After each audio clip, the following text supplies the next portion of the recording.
Hello students, welcome back to your favourite channel magnet brains. I am Gauri Jadaun, your commerce educator. Students, हम पढ़ रहे हैं एक जल्दी से quick revision of chapter number 6, basically जो डील करता है social responsibility of business plus आपके एथिक्स के बारे में भी हम डिस्कस करने वाले हैं। It is a very simple chapter. आपको ऐसा लगेगा थोड़ा बहुत मॉरल साइंस वगैरह आप पढ़ रहे हो, लेकिन it is a very simple chapter. बहुत आराम से जल्दी से हम इसको रिवाइज कर लेते हैं। लेकिन उससे पहले स्टूडेंट्स, मैं आपको बता देती हूँ कि मैग्नेट ब्रेन्स एक ऐसा चैनल है जो आपको प्रोवाइड करता है high quality education, that too free of cost. We talk about CBSE, we cover classes from kindergarten to class 12 and we also have Hindi medium channel जहाँ पे हम कवर करते हैं आप सभी के लिए क्लासेस 6 से लेकर क्लास 12 तक। वहाँ पे जो डिफरेंट स्टेट बोर्ड्स को हम कवर करते हैं वो है हमारे पास MP board, UP board, Delhi board, Bihar board and Rajasthan board. And we also provide e notes and e books. उसकी जो लिंक है आपको बिल्कुल शॉर्ट्स में देखने को मिल जाएगी, तो कभी भी जाके आप देख सकते हैं। सो ऑन दैट नोट शुरू करते हैं हमारी आज की ये क्लास। फाइन। तो सबसे पहले सोशल रिस्पॉन्सिबिलिटी का मतलब क्या होता है और बिजनेस की सोशल रिस्पॉन्सिबिलिटी क्यों है। बिजनेस को तो हमने बोला ना कि प्रॉफिट मैक्सिमाइजेशन के लिए काम करता है। सोशल रिस्पॉन्सिबिलिटी का मतलब ये होता है, रिस्पॉन्सिबिलिटी मतलब जिम्मेदारी, एंड सोशल से हम समझेंगे सोसाइटी की तरफ जिम्मेदारी। So when you are working as a business professional, आप किसी बिजनेस को चला रहे हो, you are using the resources of the society, तो ऑफकोर्स ये आपकी जिम्मेदारी बनती है कि भाई अगर आप किसी चीज़ का यूटिलाइजेशन कर रहे हो तो उसको कुछ रिटर्न बैक भी तो दीजिए, राइट। सो सोशल रिस्पॉन्सिबिलिटी एक ऑब्लिगेशन, एक रिस्पॉन्सिबिलिटी, एक जिम्मेदारी है of business to act in a manner which will serve the best interest of the society. So we want कि as you are integral part of a society, you have to do something best for the society as well. उसी को हम क्या बोलते हैं, social responsibility. Now responsibility towards interested groups. अब हमें responsibility किस किस के प्रति निभानी है, हमारे ओनर्स के लिए जो हमारी कंपनी को ओन करते हैं, हमें करना है कंज्यूमर्स के लिए एंड कुछ सोसाइटी के लिए भी। सबसे पहले देखते हैं what is the responsibility of a business towards it's owners. हमें पता है ना, ओनर्स मतलब शेयर होल्डर्स की अपन बात कर रहे हैं। सो उन्होंने आपकी कंपनी में पैसा लगाया है, वो हर एक चीज़ आपकी कंपनी के लिए अच्छा करने की कोशिश कर रहे हैं, तो कुछ जिम्मेदारी आपकी उनके प्रति भी है। सबसे पहले आपको देखना है कि जो भी आप इन्वेस्टमेंट वो कर रहे हैं उस इन्वेस्टमेंट का कम से कम उनको फेयर और रेगुलर डिविडेंड मिले। अगर आपको इतना पता होगा डिविडेंड का मतलब क्या होता है, जैसे कि डिबेंचर होल्डर्स को इंटरेस्ट मिलता है, वैसे ही जो हमारे शेयर होल्डर्स रहते हैं इनको डिविडेंड मिलता है। डिविडेंड मतलब उनका रिवॉर्ड, जो उन्होंने पैसा लगाया है उसके लिए उनको जो रिटर्न मिलता है। डिविडेंड क्या होता है ना स्टूडेंट्स, ये रेगुलर बेसिस पे मिलना थोड़ा मुश्किल होता है, अगर आप एक एस्टैब्लिश कंपनी हो तो ही आपको मिलेगा। सो एक लॉन्ग टर्म चीज़ है एंड हाई रिस्की भी है, इसलिए हम बोलते हैं कि इक्विटी शेयर्स को लेना ज़्यादा risky as compare to debentures. See company का ना एक ऑब्लिगेशन होता है, लाइबिलिटी होती है कि अगर कंपनी भले ही प्रॉफिट कमा रही है, लॉस कमा रही है, इट डजेंट मैटर, अगर उन्होंने डिबेंचर होल्डर से पैसे लिए हैं तो आपको उनको इंटरेस्ट तो देना पड़ेगा। लेकिन अगर हम इक्विटी शेयर होल्डर से, अपने मालिक से पैसा लेते हैं तो ज़रूरी नहीं है कि उनको लॉस के केस में भी आपको कुछ पैसा रिटर्न देना पड़े। इसीलिए डिविडेंड क्या होता है, रेगुलर नहीं मिल पाता, लेकिन हमें कोशिश ये करनी है कि अपनी कंपनी को ऐसे ग्रो करें कि हम अपने ओनर्स को रेगुलर डिविडेंड दे पाएं। नेक्स्ट जो चीज़ हमारे पास आती है कि करेक्ट इन्फॉर्मेशन हमें फाइनेंशियल पोजीशन की अपने ओनर्स को बतानी है। हमें कुछ चीज़ को छुपाना नहीं है, जो भी आपके ऑर्गेनाइजेशन में हो रहा है वो आपके मालिक को पता होना चाहिए। Next, make efforts to increase the value of shares. देखो हमने क्या बात करी कि शेयर होल्डर्स की वैल्यू शेयर से होती है, अगर शेयर का प्राइस बढ़ेगा तो कंपनी की भी वैल्यू बढ़ेगी। तो हमें कोशिश ये करनी कि जो मेरी जिम्मेदारी एज अ बिजनेस, जो ओनर्स के प्रति मेरी जिम्मेदारी है वो क्या है कि मैं उनको डिविडेंड टाइम पे दूँ, फेयर डिविडेंड दूँ, पूरी इन्फॉर्मेशन उनको करेक्ट बताऊँ, फाइनेंशियल पोजीशन के बारे में करेक्ट इंडिकेशन दूँ, प्लस मुझे देखना कि मैं उनका अर्निंग पर शेयर बढ़ाऊँ। ठीक है, अर्निंग पर शेयर यानी EPS बढ़ाऊँ। नेक्स्ट जो अब मेरे पास आता है रिस्पॉन्सिबिलिटी टुवर्ड्स कंज्यूमर्स। अब देखो जो भी आप गुड्स बना रहे हो, एट देन इसको कंज्यूम कौन करता है, कंज्यूमर्स, तो उनके प्रति भी कुछ जिम्मेदारी है। क्या है भाई कि पहले तो आप जो भी चीज़ बना रहे हो वो क्वालिटी की होनी चाहिए और रीजनेबल प्राइस पे होनी चाहिए, मतलब क्वालिटी भी प्लस अफोर्डेबिलिटी का भी आपको ध्यान रखना है। आपको ऐसा कुछ भी अनफेयर चीज़ नहीं करनी कस्टमर्स के साथ, बिकॉज अगर कंज्यूमर के साथ आप गलत करोगे और उन्होंने आपके खिलाफ कंप्लेन कर दी तो गवर्नमेंट भी इंटरवीन करेगी और आपकी कंपनी की इमेज बहुत बुरी तरीके से डैमेज हो सकती है। तो आपको अपने कंज्यूमर्स को खुश रखना बहुत बड़ी आपकी एक जिम्मेदारी बन जाती है ना। आपको एजुकेट करना है कस्टमर्स को आपके प्रोडक्ट्स के बारे में कि इसको कैसे यूज़ करना है, कैसे यूज़ नहीं करना है, प्लस आपको जो भी कस्टमर्स की क्वेरीज हैं उनको भी हैंडल करना है। Clear, take a screenshot. ये आपकी रिस्पॉन्सिबिलिटी है, आपकी जिम्मेदारी है, आपको करना ही चाहिए। नेक्स्ट है रिस्पॉन्सिबिलिटी टुवर्ड्स द एम्प्लॉयज़। अब देखो अब हम ओनर्स की बात कर रहे हैं, है ना, कि भाई ओनर्स ने पैसा लगाया है तो उनकी प्रति भी जिम्मेदारी है, लेकिन एम्प्लॉयज़ भी तो है ना।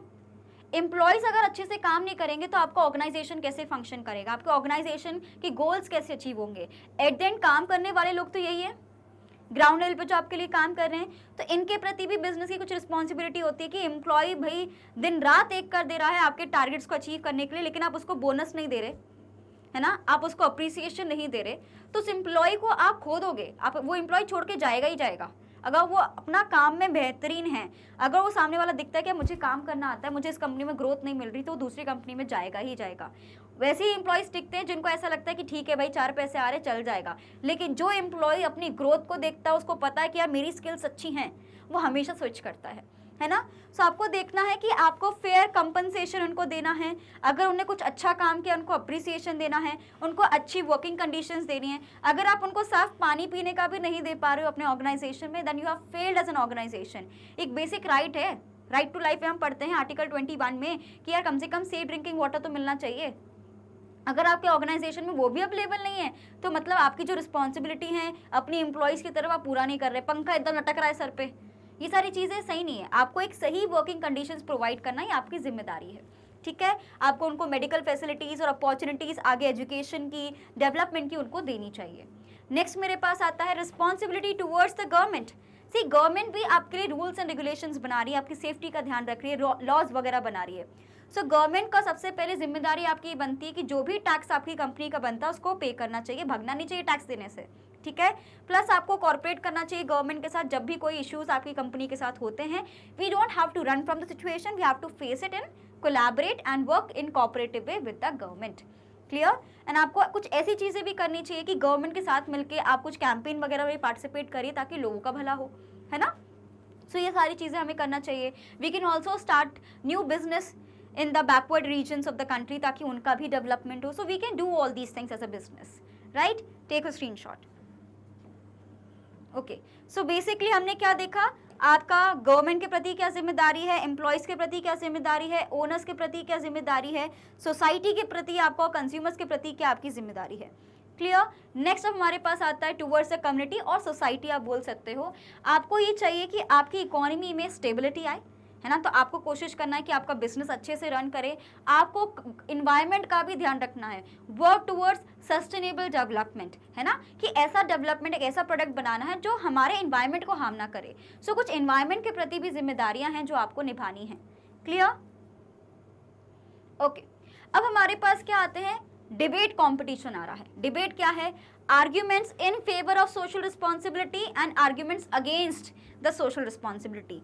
इसका एक लाइन है that business main objective is to earn profit, then how is business responsible for social responsibility। अगर मैं बात करूं कि बिजनेस का सिर्फ एकमात्र गोल है कि उसको प्रॉफिट कमाना है, तो ये सोशल रिस्पॉन्सिबिलिटी उस पर क्यों थोप रहे हो। तो इसके लिए ये डिबेट है, कुछ लोग इसके अगेंस्ट में, कुछ इसके फेवर में है। तो जो फेवर में है, सबसे पहले justification for existence and growth. अगर आप एक एग्जिस्ट कर रहे हो एक इकोनॉमी में, है ना, आप उस इकोनॉमी में फंक्शन कर रहे हो, उसके रिसोर्सेज को यूटिलाइज कर रहे हो, तो ये आपको थोड़ा अपनी इमेज सुधारने के लिए भी देखना पड़ेगा। एक ऐसा ऑर्गेनाइजेशन जो लोगों के लिए अच्छा करता है, उसकी गुडविल अच्छी बनती है ऑर्गेनाइजेशन में। हम टाटा का नाम सुनते हैं तो हमें क्यों ट्रस्ट आता है कि यार टाटा तो अच्छी कंपनी, लोगों के लिए कितना कुछ करती है ना। सो ये इमेज कैसे बनी है, जब उन्होंने अपनी रिस्पॉन्सिबिलिटीज को फुलफिल किया है, राइट। एंड आपको फेवरेबल एनवायरनमेंट मिलता है। देखो, लोग अगर आपको सपोर्ट करेंगे, है ना, अगर आप बिजनेस को अच्छे से रन करोगे, फेयर टर्म्स पर रन करोगे, people will also support you. Plus हमें याद रखना है कि गवर्नमेंट हर जगह इंटरवीन कर रही है, तो आप कुछ गलत काम करोगे या आप हार्म करोगे किसी को, तो ऑफकोर्स गवर्नमेंट इंटरवीन करेगी। गवर्नमेंट ने अगर इंटरवीन करना शुरू कर दिया तो आपकी बिजनेस ठप पड़ सकता है। मैगी केस में हमने देखा था, जब गवर्नमेंट को पता चला कि नहीं यार मैगी में तो कुछ ऐसे सब्सटेंस पाए जाते हैं जो हेल्थ के लिए अच्छे नहीं है, तो मैगी को बैन करना पड़ा था। फिर मैगी ने कम बैक किया, उस पर काम करना शुरू किया। बहुत अच्छी बात है कि उन्होंने अपनी सोशल रिस्पॉन्सिबिलिटी को समझा, क्लियर। नेक्स्ट क्या आता है मेरे पास, आर्ग्यूमेंट अगेंस्ट सोशल रिस्पॉन्सिबिलिटी, कि हम क्यों करें सोशल रिस्पॉन्सिबिलिटी, तो गवर्नमेंट का काम है, गवर्नमेंट करती है लोगों के लिए काम, हम क्यों काम करेंगे। So performance of the business will be poor, it includes heavy cost. देखो, आपको ये समझना पड़ेगा कि समाज सेवा करने के लिए भी पैसा लगता है। आप सोच रहे हो कि 10 लोग को मैं खाना खिला दूं तो उसका पैसा नहीं लगेगा क्या, लगेगा ना। सो समाज सेवा करने के लिए भी पैसा लगता है। तो सेम चीज़ यहाँ पे बोली जा रही है, अगर बिजनेस को कुछ अच्छा करना भी है सोसाइटी के लिए, तो एक्स्ट्रा कॉस्ट तो आएगा, वो कौन देगा, ठीक है।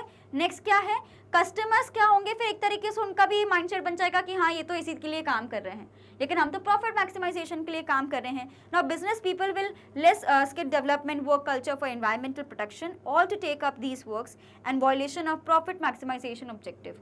सो जब हमारा मेन ऑब्जेक्टिव प्रॉफिट मैक्सिमाइजेशन का है, then why we should indulge in social responsibility. ये अगेन सोशल रिस्पॉन्सिबिलिटी के हमारे पास कॉजेस हैं। As a person I would say कि हमेशा हमें सोशल रिस्पॉन्सिबिलिटी को फॉलो करते हुए चलना है एंड उसको निभाते हुए चलना है। जैसे कि as a student you also have certain responsibilities that you have to respect your teachers, you have to respect your elders, you have to respect your colleagues, you have to listen to them. So you also have certain responsibility as a teachers. We also have certain responsibility towards the management, towards the students, right? So everyone has to fulfill their responsibility. कोई उस responsibility से भाग नहीं सकता. Clear? Take a screenshot. Done? Next अब मेरे पास आता है what are the different kinds of social responsibility. पहला मेरे पास आता है इकोनॉमिक रिस्पॉन्सिबिलिटी।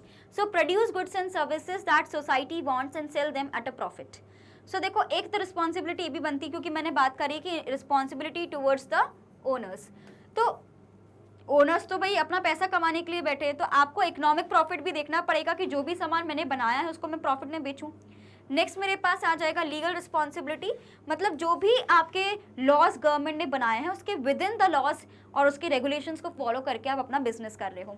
नेक्स्ट क्या हो जाएगा एथिकल रिस्पॉन्सिबिलिटी, मीन्स जो सोसाइटी में एक्सपेक्टेड है, जो सोसाइटी कुछ नॉर्म्स आप उसको फॉलो करो। हम ये नहीं कह रहे कि स्टीरियोटाइप्स को फॉलो करो, लेकिन जो सही है आप उनको फॉलो करो, है ना।